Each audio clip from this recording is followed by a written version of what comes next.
Hello दोस्तों, legal बस पर आपका एक बार फिर से स्वागत है। आज का हमारा डेली स्टडी चैलेंज टास्क है भारतीय नागरिक सुरक्षा संहिता 2023 अध्याय 28 न्याय प्रशासन पर प्रभाव डालने वाले अपराध सेक्शन 384 टू 391।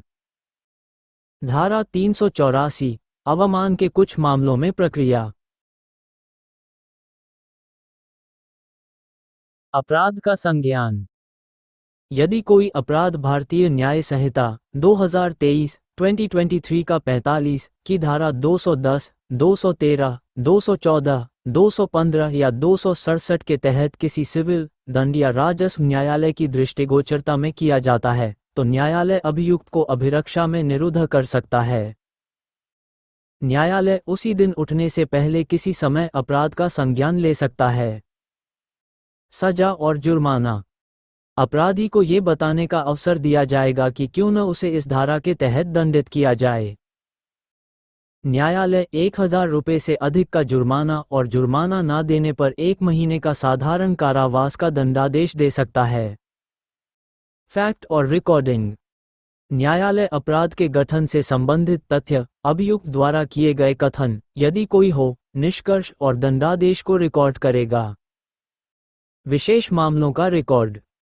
यदि अपराध धारा 267 के तहत है, तो रिकॉर्ड में ये दर्शाया जाएगा कि किस न्यायालय की कार्यवाही में विघ्न डाला गया था और किस प्रकार का विघ्न या अपमान किया गया था।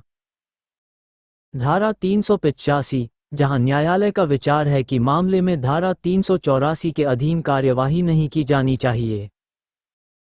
यदि न्यायालय को लगता है कि धारा 384 के तहत कार्यवाही नहीं होनी चाहिए, तो वह मामले को मजिस्ट्रेट को भेज सकता है। मजिस्ट्रेट को मामले को पुलिस रिपोर्ट पर आधारित मानकर कार्यवाही करनी होगी। धारा 386 रजिस्ट्रार या उप रजिस्ट्रार कब सिविल न्यायालय समझा जाएगा। राज्य सरकार के निर्देश पर रजिस्ट्रार या उप रजिस्ट्रार को धारा 384 और 385 के अर्थ में सिविल न्यायालय माना जाएगा।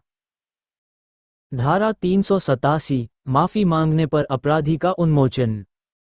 यदि न्यायालय ने किसी अपराधी को दंडित किया है, तो वह माफी मांगने पर उसे उन्मोचित कर सकता है, अगर न्यायालय संतुष्ट है कि माफी मान ली गई है।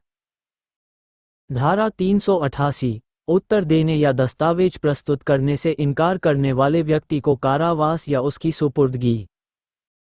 यदि कोई गवाह या व्यक्ति न्यायालय में प्रश्नों का उत्तर देने या दस्तावेज प्रस्तुत करने से इनकार करता है, तो न्यायालय उसे 7 दिन तक की साधारण कारावास की सजा दे सकता है या अधिकारी की अभिरक्षा में सौंप सकता है।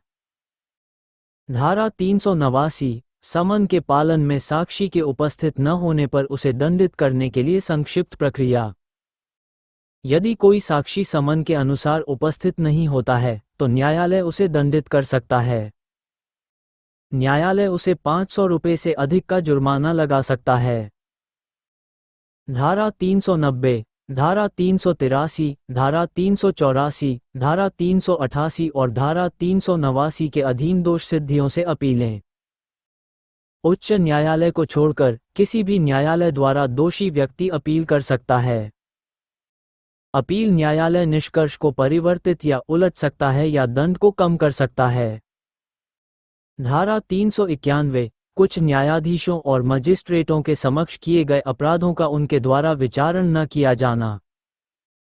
दंड न्यायालय के कोई भी न्यायाधीश या मजिस्ट्रेट धारा 215 में निर्दिष्ट अपराध के लिए विचारण नहीं करेगा, जब वह अपराध उसके समक्ष या उसके प्राधिकार का अवमान करके किया गया हो।